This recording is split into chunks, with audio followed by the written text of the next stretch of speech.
Vamos abrir, irmãos, a palavra do Senhor neste momento. Abra comigo em Miqueias, capítulo de número 6.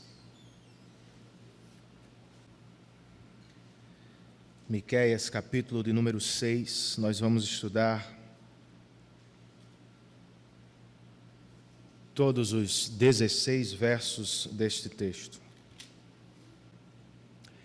Não é difícil, irmãos, amar a passagem bíblica de Romanos 8, 31. Para mim, trata-se de uma das declarações mais poderosas de toda a Bíblia sobre a segurança cristã. Vocês se lembram do texto? Que diremos, pois, diante destas coisas? Se Deus é por nós, quem será contra nós? Todos amamos este verso. O mesmo eu já não posso dizer das cartas do Apocalipse. Eu jamais encontrei alguém me dizendo, pastor, eu amo Apocalipse 3,16, que diz, porque és morno, nem quente nem frio, estou a ponto de vomitar-te da minha boca. Das igrejas que aparecem nestes capítulos do Apocalipse, o Senhor Jesus tem algo contra 5 delas. O mesmo se dá aqui em Miqueias capítulo 6. Por meio do profeta, o Senhor diz ter acusações contra o seu próprio povo. Do que se trata, irmãos? Para entender melhor, vamos ler os 2 primeiros versos. Eles nos situam no que está acontecendo aqui no capítulo 6. Miqueias 6, versos 1 e 2, o texto inspirado registra: ouçam o que diz o Senhor. Fique em pé, defenda a sua causa. Que as colinas ouçam o que você tem para dizer. Ouçam, ó montes, a acusação do Senhor.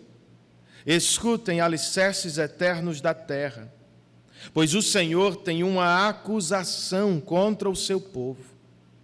Ele está entrando em juízo contra Israel.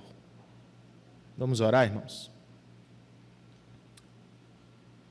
Senhor, o salmista declarou há muito tempo: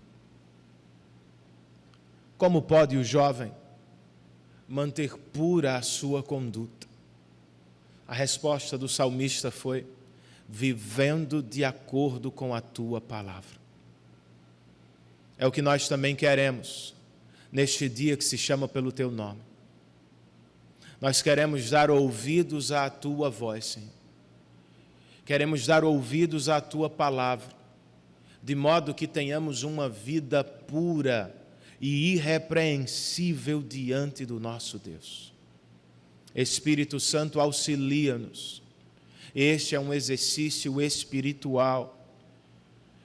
Eu, como pregador, careço de tua ajuda. Meus irmãos, como ouvintes, precisam de teu socorro. Por isso nós te pedimos, ajude-nos. Nós oramos assim, em nome de Jesus e por amor a Ele. Amém.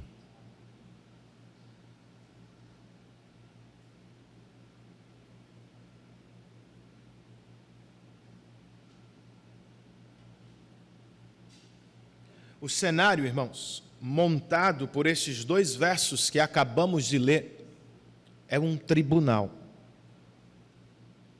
As montanhas são as testemunhas, e faz sentido, pois elas foram chamadas por Deus para testemunhar o estabelecimento da aliança do Senhor com Israel nos dias de Moisés. Agora, nos dias de Miqueias, o Senhor as convoca outra vez, a fim de que sejam testemunhas das acusações que o Senhor tem contra o seu próprio povo. Este é o propósito do tribunal. É o objetivo daquela reunião. O Senhor reuniu o seu povo para acusá-lo. É como escreve um comentarista, irmãos. As expectativas de Deus, como marido, não foram satisfeitas. Israel, como esposa, perdeu o interesse no Senhor. E presumindo que sempre teria o seu amor, resolveu seguir os próprios e pecaminosos caminhos do coração. Mas não é como funciona, irmãos. Não é como funciona um casamento entre um homem e uma mulher. Muito menos é como funciona o relacionamento de Deus e seu povo. Por isso, o profeta está de pé aqui, conclamando o povo da aliança a voltar à lealdade e fidelidade da aliança. E ele o faz apresentando as acusações do Senhor. O mesmo Deus faz conosco de vez em quando. Ele meio que nos assusta com acusações pactuais. E estas têm por objetivo despertar o nosso coração sonolento. O Senhor quer que voltemos ao relacionamento fiel e verdadeiro da aliança. Por isso, vez por outra, Ele promulga acusações contra nós. Quais são elas, pastor? A primeira, irmãos, entre os versos 3 e 5 deste capítulo, pode ser apresentada com as seguintes palavras: vocês se esqueceram dos meus atos redentivos. Esta é a primeira acusação do Senhor. Verso de número 3. O texto sagrado nos diz: meu povo, o que fiz contra você? Fui muito exigente? Responda-me. Em uma outra versão, a segunda pergunta deste verso é traduzida por: com o que te enfadei?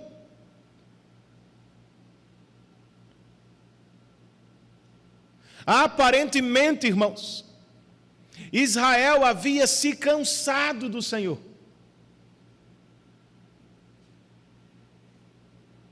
Israel se cansou de seus caminhos, de suas leis, de suas dádivas. Os israelitas viviam como se Deus lhes tivesse decepcionado. Ele não é assim tão bom. Será que estão certos? Os versos 4 e 5, nos colocando diante de evidências históricas, provam exatamente o contrário. Na boca do profeta, Deus diz ao seu povo: eu o tirei do Egito e o redimi da terra da escravidão. Enviei Moisés, Arão e Miriam para conduzi-lo. Meu povo, lembre-se do que Balaque, rei de Moabe, pediu, e do que Balaão, filho de Beor, respondeu. Recorde a viagem que você fez, desde Sitim até Gilgal, e reconheça que os atos do Senhor são justos. O que acabamos de ler é o Êxodo, em 4 etapas. Primeiro foi o Senhor, irmãos, quem redimiu o povo de Israel da escravidão do Egito. Não foi arma, não foi homem, não foi poder humano, foi o braço do nosso Deus. Em segundo lugar, o Senhor que libertou os hebreus não os deixou sozinhos no deserto. Para conduzir o seu povo, Deus lhes deu guias, pastores.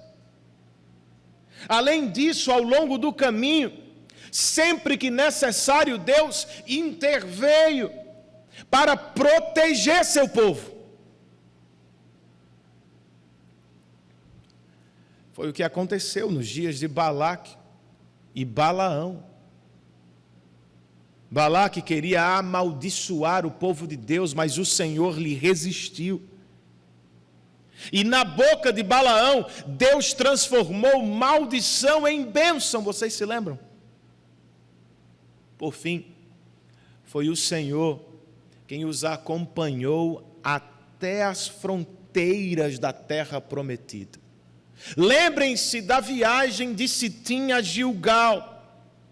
Isto é, lembrem-se de como o Senhor os levou a pés enxutos para atravessar o rio Jordão. Como um todo, irmãos, a mensagem de Miqueias é: vocês não têm motivos para reclamar do Senhor.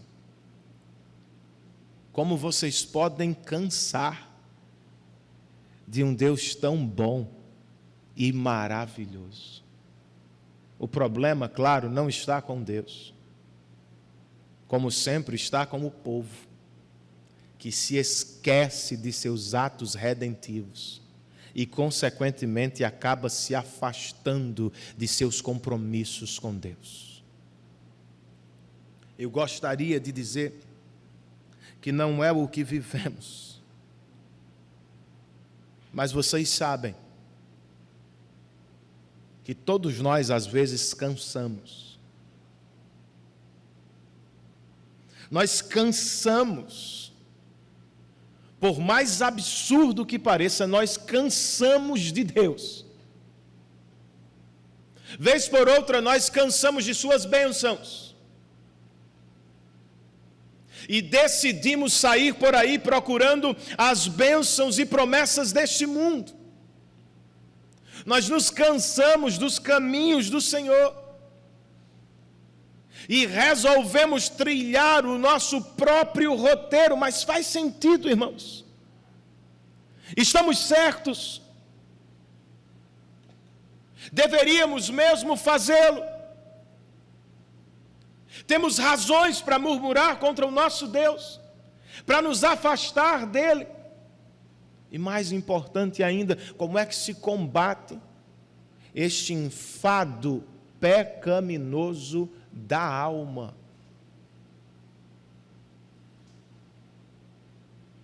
Para mim, me parece que a mensagem destes primeiros versos é: nós precisamos nos lembrar dos atos redentivos do Senhor.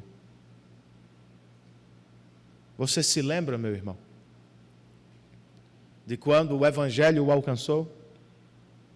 De onde estava? De quem era? De quão escravo você era dos pecados e deuses deste mundo? Você ainda se lembra disso? De vez em quando você faz este exercício. Deveríamos.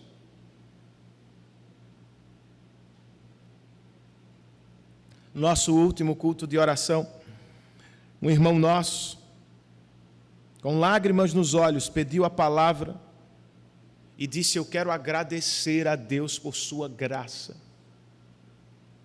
Pois quando o Evangelho me alcançou, eu estava completamente perdido. Eu não sei como não morri. Eu vivia bêbado. Estava entregue aos prazeres deste mundo. Não tinha o mínimo de responsabilidade com a vida, mas foi naqueles dias que o Evangelho me alcançou. Ele disse: eu louvo a Deus por isso. Ele continuou: onde estaria hoje se não fosse o Evangelho de Cristo? Será que eu congregaria nesta igreja? Teria a família que tenho? Por tudo isso ele concluiu: Tudo o que sou e tudo o que tenho eu devo à graça de Deus. Nós também, irmãos. Você para pensar. Você ainda se lembra do que Deus fez por você? Se está cansado, espiritualmente meio entediado, volte à sua história, meu irmão. Lembre-se do que Deus fez por você. Volte os seus olhos para a cruz de Cristo e veja o alto preço que Deus pagou para ter a sua salvação. Ah, pastor, nem sempre eu consigo lembrar. Não é fácil me lembrar dos atos redentivos de Deus, eu sei, irmãos. Nós vivemos em um mundo que não valoriza o Senhor, que não quer que pensemos nele e nos seus atos redentivos. Eu sei, se você precisa de ajuda, e certamente precisa, você deve escolher bem com que igreja vai congregar. Pois esta é uma das melhores dádivas de Deus, em uma igreja genuinamente evangélica. Infelizmente, muitas igrejas dos nossos dias servem muito mais para promover o esquecimento do Evangelho. Elas estão tão cheias do mundo em suas pregações e canções, que pouco a pouco os crentes vão se afastando do Senhor e nem sequer percebem. Estão na igreja, mas seus corações são tomados por valores e princípios mundanos e não evangélicos.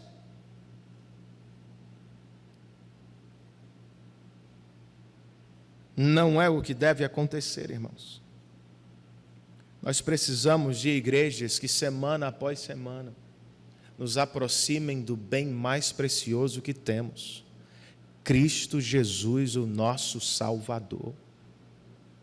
Não há nada melhor para pregar, não há nada melhor para oferecer aos crentes. Piper está certo, eu e você sabemos disso. Cristo é o melhor presente de si mesmo para o seu povo. Logo, nós precisamos insistir que músicas, orações e pregações tenham nosso Redentor no centro. É dele que precisamos. Nossas igrejas precisam ser centradas no Evangelho. E é o que também deve acontecer nas nossas casas.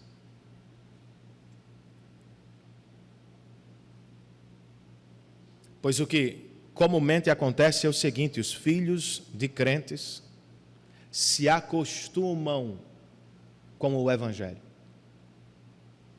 se habituam às rotinas dos pais e podem acabar tratando o Evangelho como algo normal, do tipo, cada família tem sua religião, é assim. Mas não é normal, irmãos. O Evangelho não é algo trivial. Não é algo do tipo mais um dentre os muitos elementos ou artigos religiosos da prateleira da sociedade. Não, meu irmão.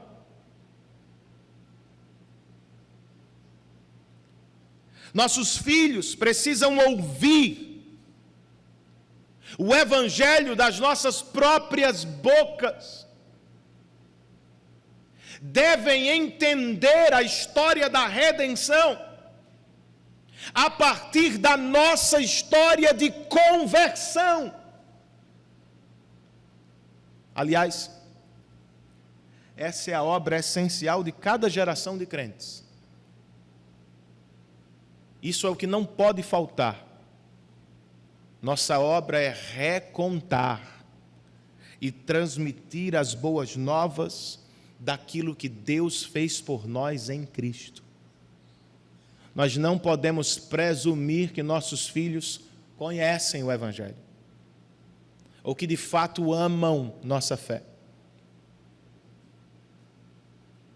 Se você vacilar como pai, meu irmão, se eu vacilar como pai, como tantas vezes se deu na história, nossos filhos muito provavelmente vão se afastar do Senhor.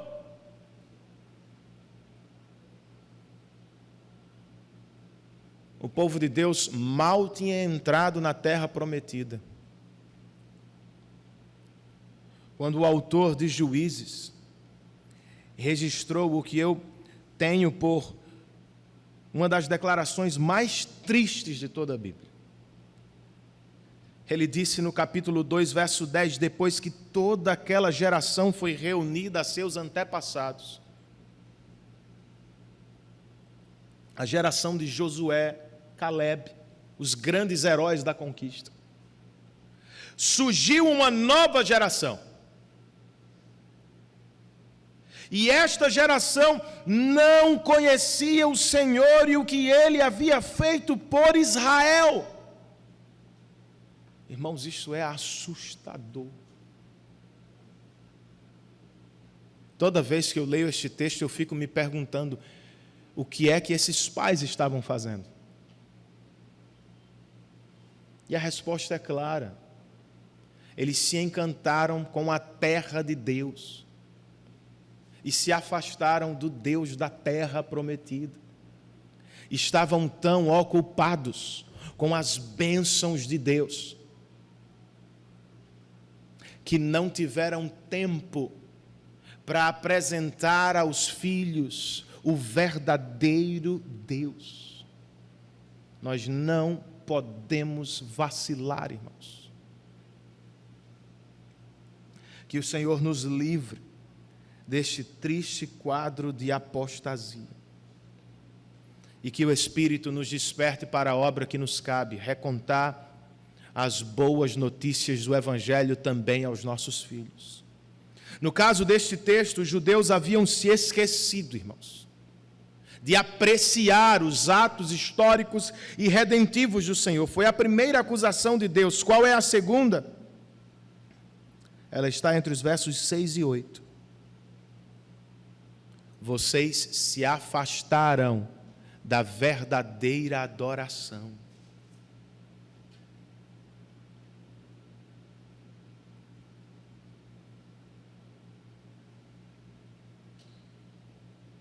O que será que os judeus estavam pensando àquela altura do sermão de Miqueias?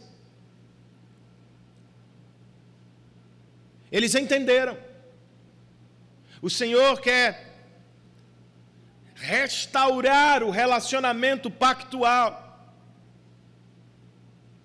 Mas qual é a parte do povo? O que devem os judeus trazer em adoração ao Senhor?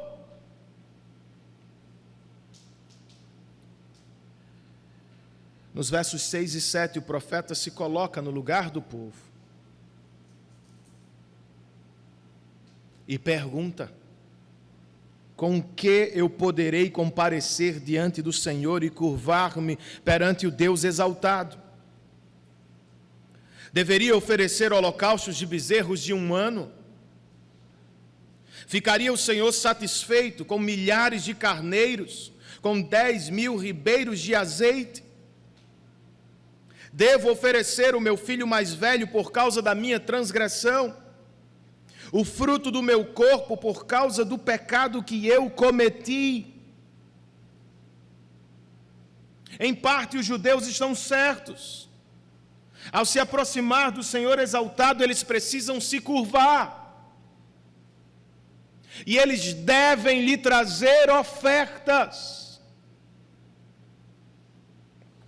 Mas o quê? Eles começam com a qualidade da oferta: holocaustos e bezerros. São ofertas caríssimas aqui.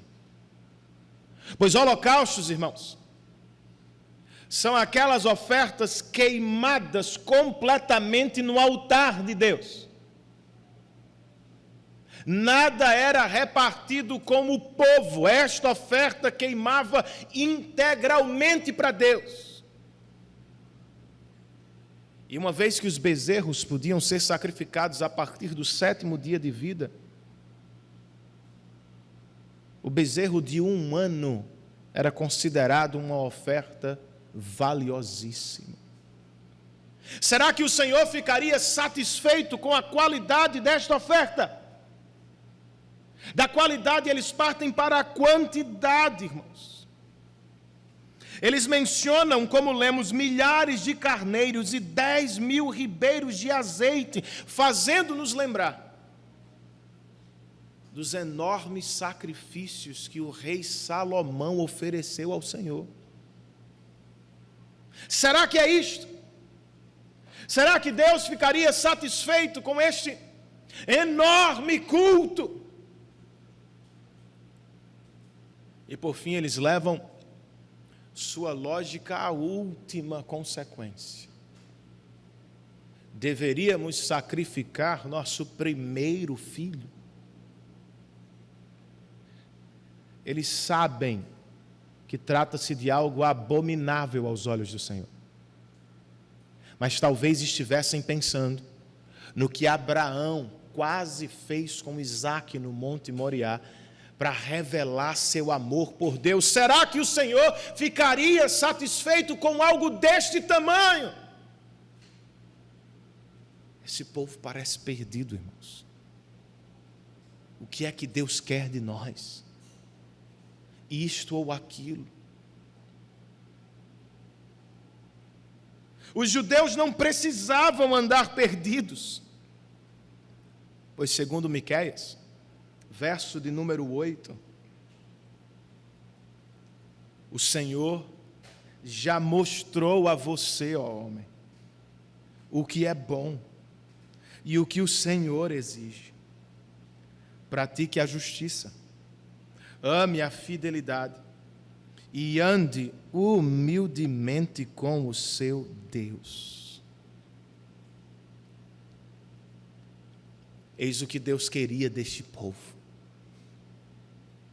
Praticar a justiça aqui, como coloca Timothy Keller em um livro que eu sugeri no boletim, é algo invariavelmente social. É tratar o próximo com retidão. É tratar o próximo à luz do que está prescrito na lei de Deus, que tem componentes sociais. Amar a fidelidade, em outras versões, é amar a misericórdia. E dizem os estudiosos que é viver nos relacionamentos horizontais à luz do relacionamento vertical. Uma vez que somos amados por um Deus fiel e misericordioso, assim também deveríamos proceder com os nossos semelhantes, deveríamos amá-los com misericórdia.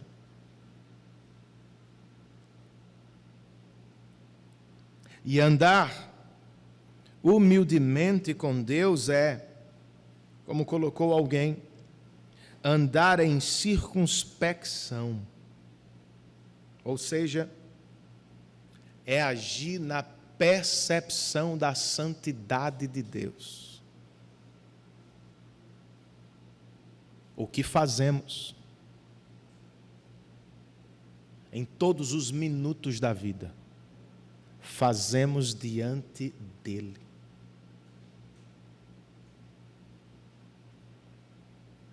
É lembrar, irmãos, que o Senhor está sempre perto de seu povo, não só aos domingos, mas em todos os dias da semana. Será que é como vivemos? Será que é assim que temos adorado, nos aproximado de Deus? Infelizmente, um problema de nossa geração é nós pensamos que Deus recebe qualquer tipo de adoração. Muitas pessoas não se preocupam com o que agrada a Deus. Elas procuram cultos que lhes agradem seus sentidos. Mas não é como você deveria escolher uma igreja, e não é como deveríamos avaliar um culto a cada semana, irmãos. O que está em jogo entre nós não é o gosto do cliente, é a fidelidade da igreja diante de seu Deus. O mais importante nos nossos cultos não é como nós fomos servidos, é como servimos ao Senhor. Nosso culto, neste sentido, tem que ser regulado, não por nossas preferências, não pelos modismos de nossa cultura, mas somente pelo que está revelado na Escritura. Pastor, por que nós não temos isto ou aquilo no culto? Tenha certeza que o que temos está prescrito na Bíblia. O que não está, nem peça, nem cogite. Nós não adoramos a Deus como bem entendemos ser correto. Nós adoramos a Deus como Ele deseja ser adorado. Posso ouvir um amém, irmãos?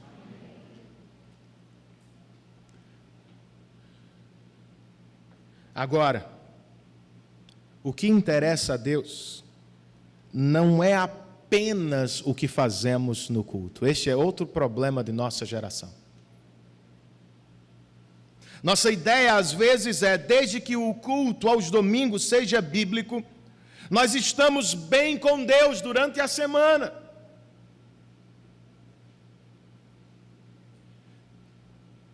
Só que o problema, ou a questão é a seguinte, meu irmão. Quanto mais bíblico for o culto dominical, mais efeitos profundos e duradouros ele vai operar em nossos corações durante a semana.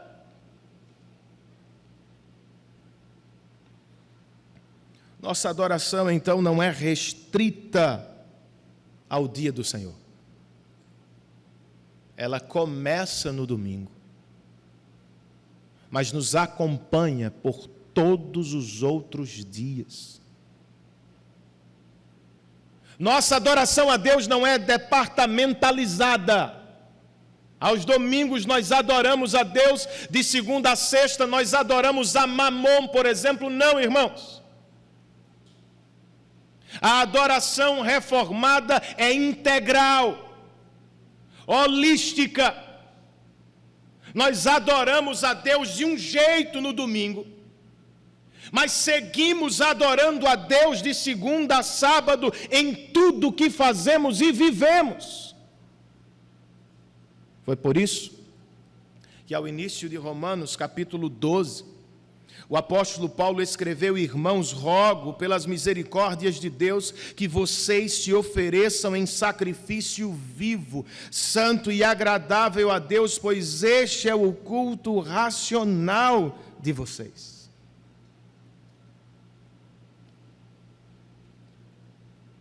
Não adoramos somente quando oferecemos orações e louvores, irmãos, aos domingos. Nós adoramos a Deus quando nos entregamos completamente a Ele.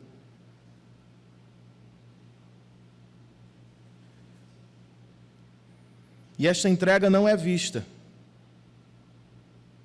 do lado de dentro.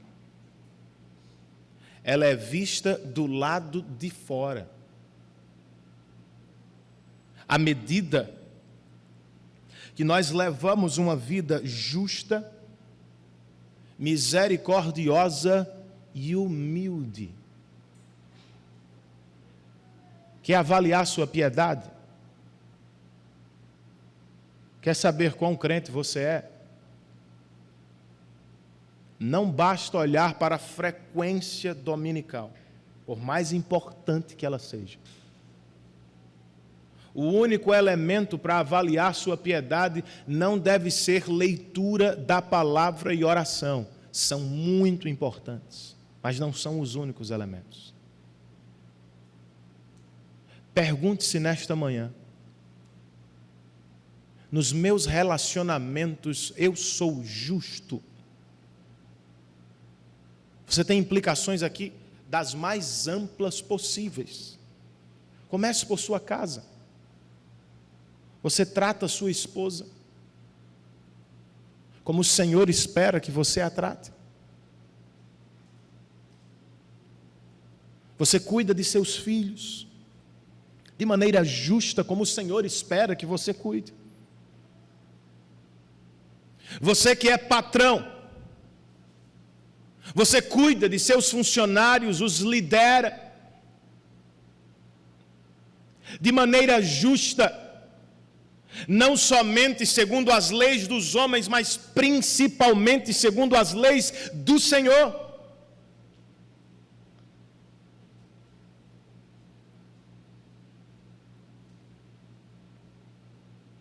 Será que os nossos relacionamentos são misericordiosos, irmãos? Será que o seu coração se volta para aquele mais necessitado irmão em Cristo? Você se ocupa com o desenvolvimento de quem está fraco e carente? Ou será que nos seus relacionamentos você opera como mundanos, somente com base no mérito? Mas se fosse com base no seu mérito, você seria salvo? Nossos relacionamentos horizontais precisam ser permeados pela misericórdia do Evangelho, irmãos. Nós todos somos fracos, salvos por um Deus misericordioso. E aí, será que você anda de fato em humildade diante do Senhor? Outro instrumento de avaliação aí da sua piedade. Humildade não é vir ao culto, fazer uma breve oração de confissão ou concordar com a oração que fazemos de confissão. É também isso. Mas como ouvimos, andar em humildade diante do Senhor é levar toda a nossa vida segundo a sua vontade. Um crente não é humilde só porque chora no culto.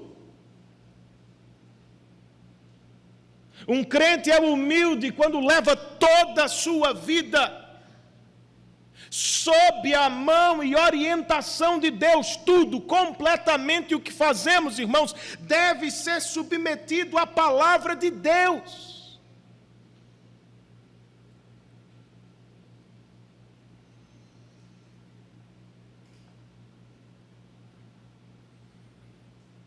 Alguém escreveu o seguinte: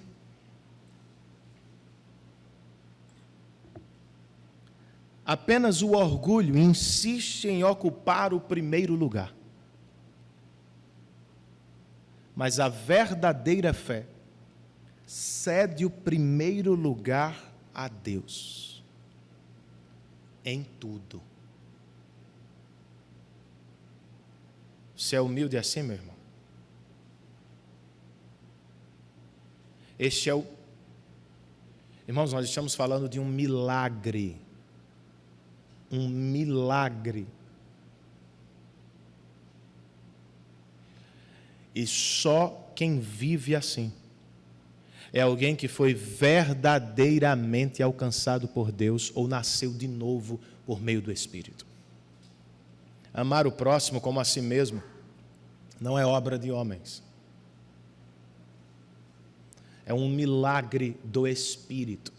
Colocar-se em segundo lugar todos os dias, em todas as relações, em todos os momentos, é uma obra sobrenatural. Você não poderia fazê-lo sozinho.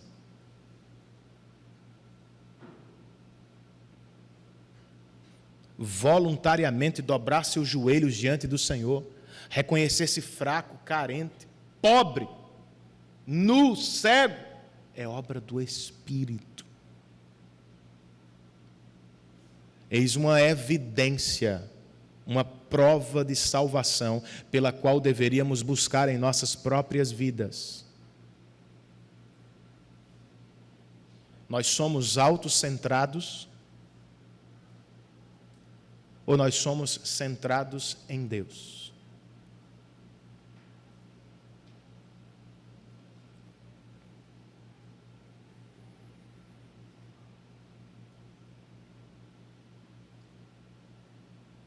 Uma das acusações do Senhor nos dias de Miqueias foi: vocês se afastaram da verdadeira adoração. E para terminar, irmãos, uma última que se acha entre os versos 9 e 16 pode ser apresentada assim: vocês preferiram seguir os pecados de Acabe.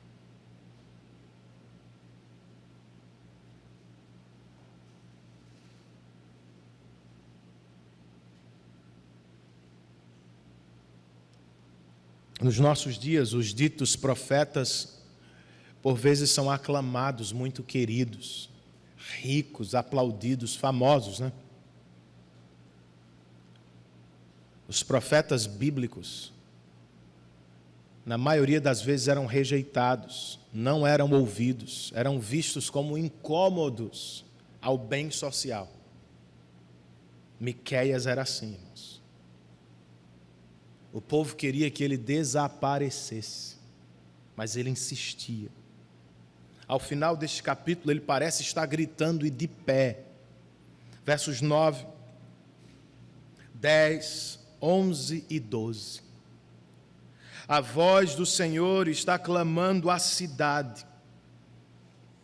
É sensato temer o seu nome.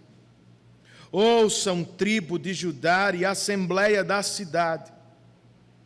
Não há na casa do ímpio o tesouro da impiedade, e a medida falsificada que é maldita. Poderia alguém ser puro com balanças desonestas e pesos falsos?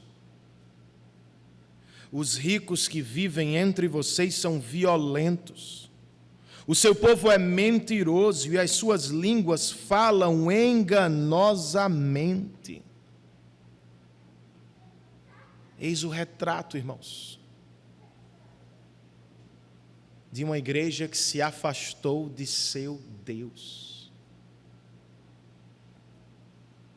Os judeus ainda frequentam os cultos. Ninguém aqui se tornou declaradamente ateísta. Ainda são assíduos aos cultos de sábado. Mas de domingo a sexta eles tocam a vida como se Deus não existisse.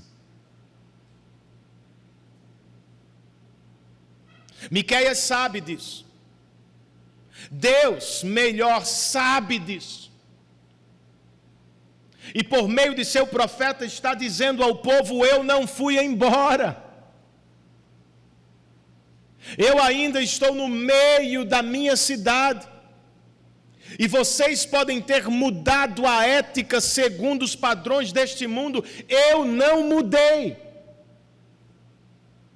E por isso não posso ficar de braços cruzados diante da injustiça de vocês.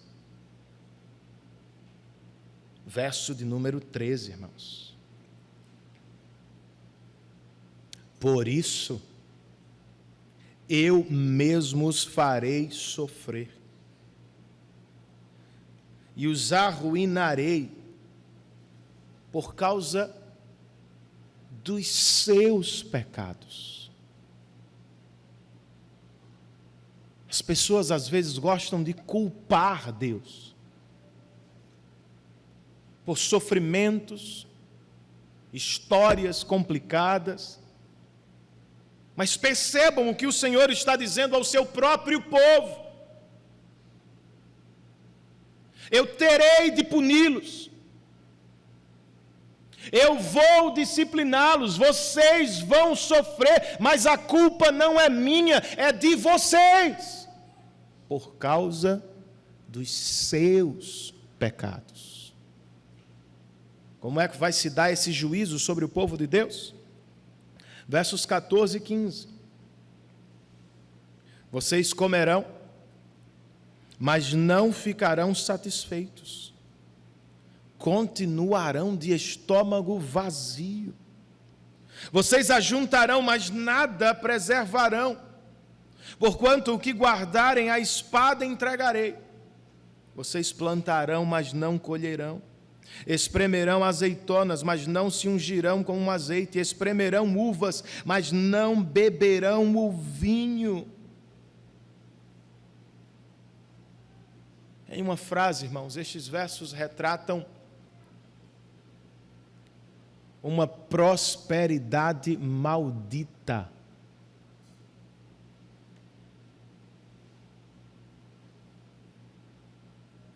Os judeus comerão de tudo, mas sempre terão fome na alma.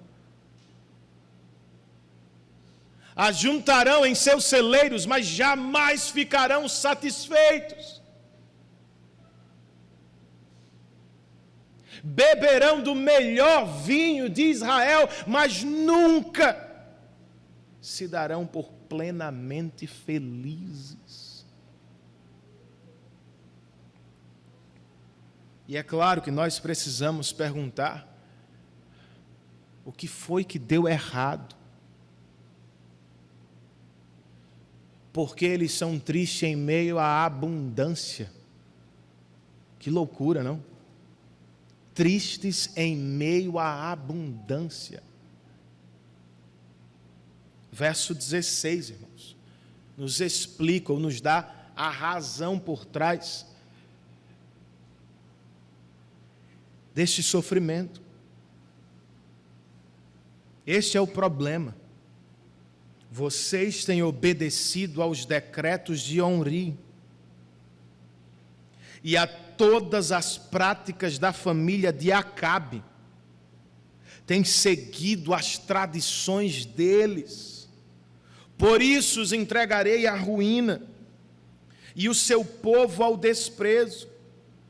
Vocês sofrerão a zombaria das nações.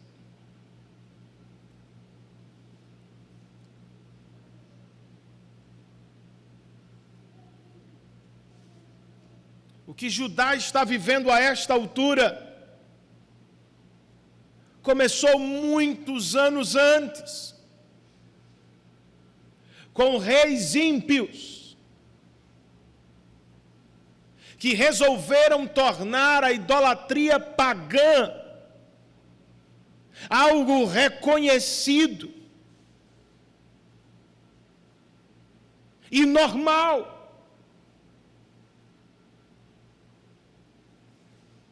Omri e Acabe, irmãos, pai e filho, se afastaram do verdadeiro Deus.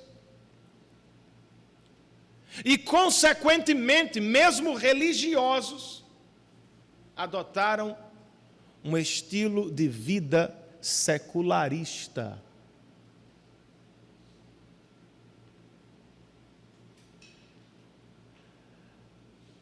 As leis de Deus foram abandonadas. E o que era pecado passou a ser aceitado. O que valia não era mais a obediência ao pacto, era a conveniência pessoal. Os judeus dos dias de Miqueias seguiram estes reis.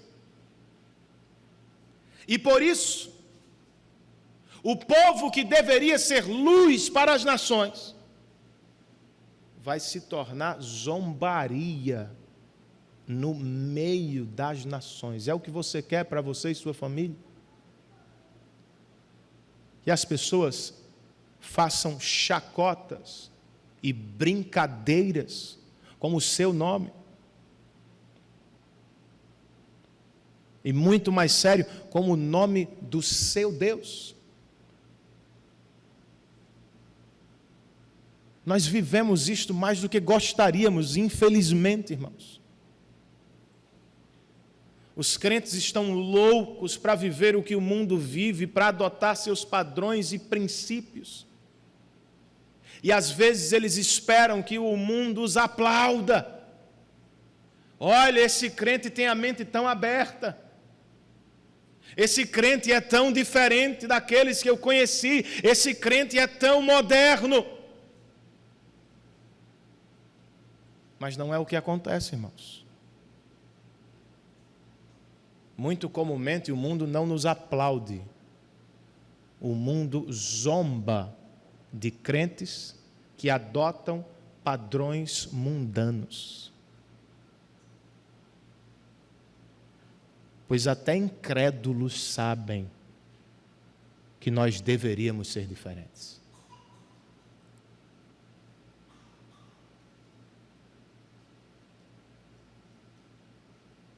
Se você não quer se tornar piada na boca dos incrédulos, se não quer desonrar o seu Deus,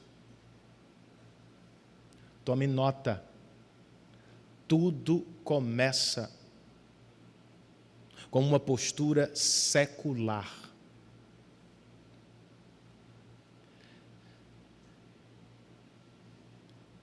Ser secular, irmãos, não é se tornar ateu.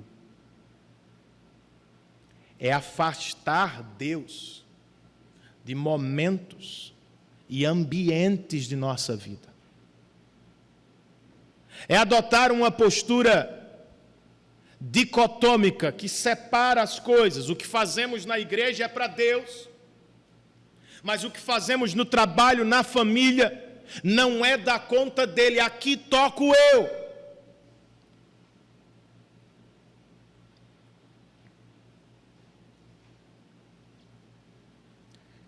Quem, por exemplo, define o que é felicidade para a gente, irmãos?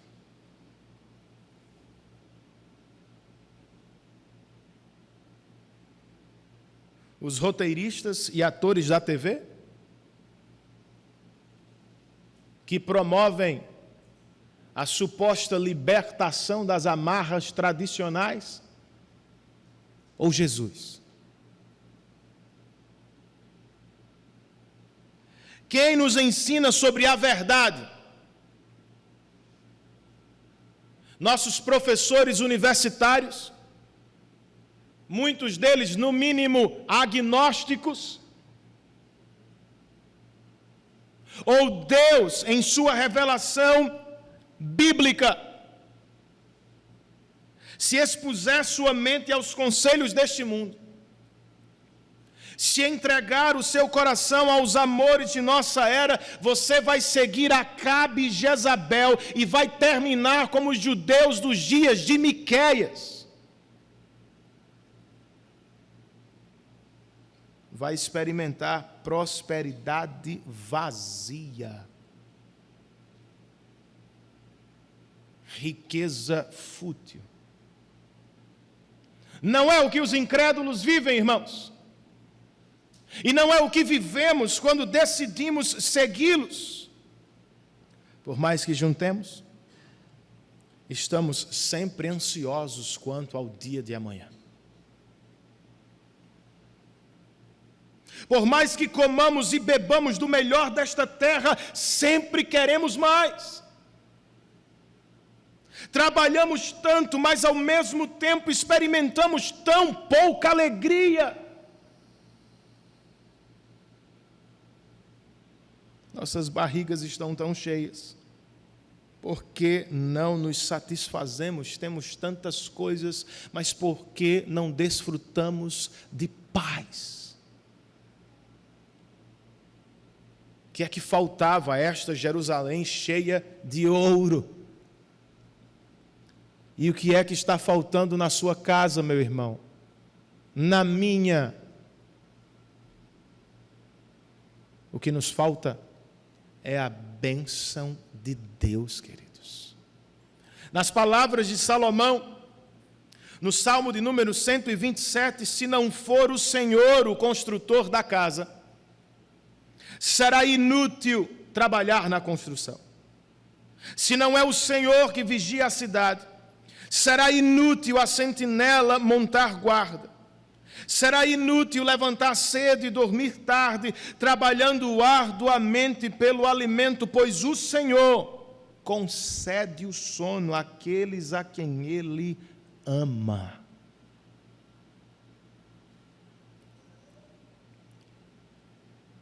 Talvez você não precise trabalhar mais para acumular mais. O que você realmente precisa é desfrutar de comunhão e da bênção do Senhor. Mais vinho não vai satisfazê-lo. Mais viagem não vai torná-lo mais completo. Mais comida não vai realizá-lo.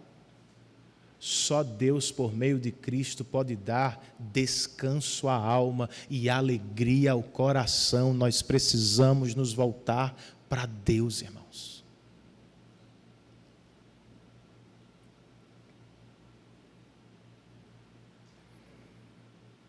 E se é o que vivemos, as bênçãos do Senhor, como devemos proceder nas cidades onde Ele mesmo nos plantou? Por mais incômodo que seja para a sociedade, nós precisamos ser arautos do nosso Deus, como Miqueias foi. Não estamos aqui, irmãos, para ficar, ou seja, para fazer desta cidade nossa morada eterna, é verdade. Mas também não estamos aqui só de passagem. Ou seja, como se esta cidade e este tempo não fossem importantes, são. De alguma maneira nós precisamos contribuir para o bem da cidade, marcar a sociedade para a glória de Deus. Como fazemos? Em uma carta que Jeremias escreveu para os exilados, que já estavam na Babilônia, se quiser depois você pode ler, Jeremias capítulo 29, ele pontua 3 coisas. Quais são? Vocês devem se estabelecer na cidade, devem buscar a paz da cidade e devem orar pela cidade.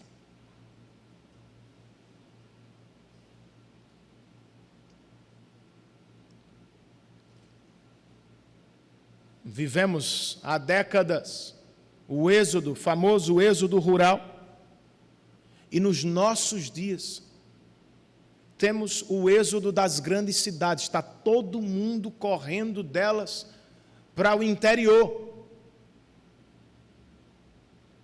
procurando uma vida mais tranquila, mais fácil, mais pacata. Nós nunca estamos satisfeitos, não é verdade? Nada contra uma vida tranquila, irmãos. Mas crentes não deveriam fugir de suas cidades em busca de conforto e paz só para eles. Enquanto estamos por aqui, Jeremias diz: estabeleçam-se na cidade, finquem raízes nela.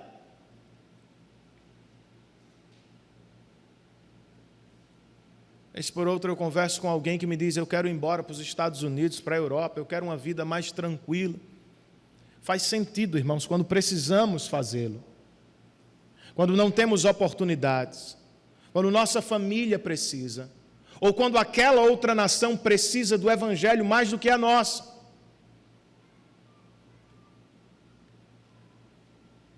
Mas se os crentes forem embora, quem vai ser o sal desta terra, a luz deste mundo no Brasil?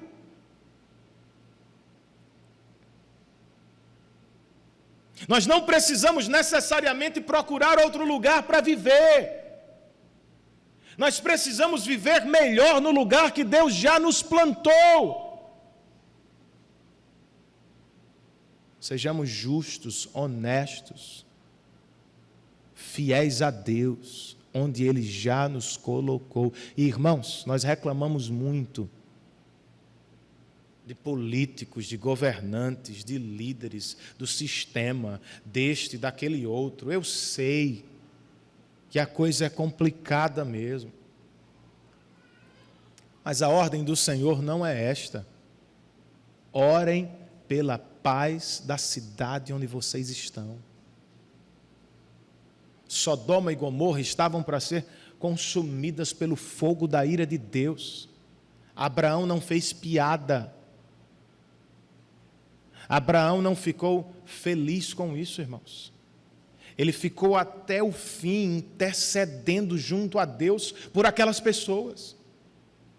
Em uma das cenas mais tocantes do Novo Testamento, Jesus é visto chorando por Jerusalém, uma cidade que estava fadada à destruição.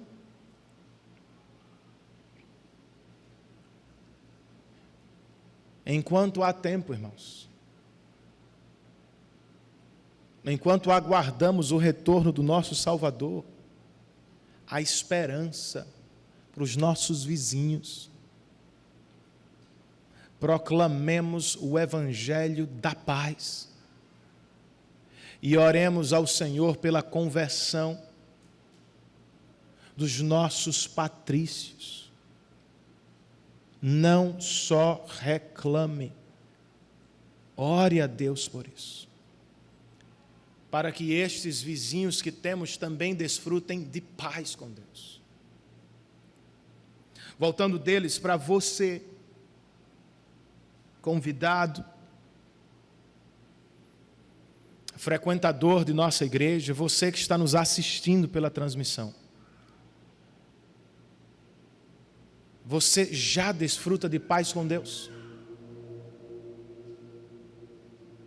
Se partir desta vida hoje, para a eternidade, você tem certeza que estará em paz com Deus para sempre?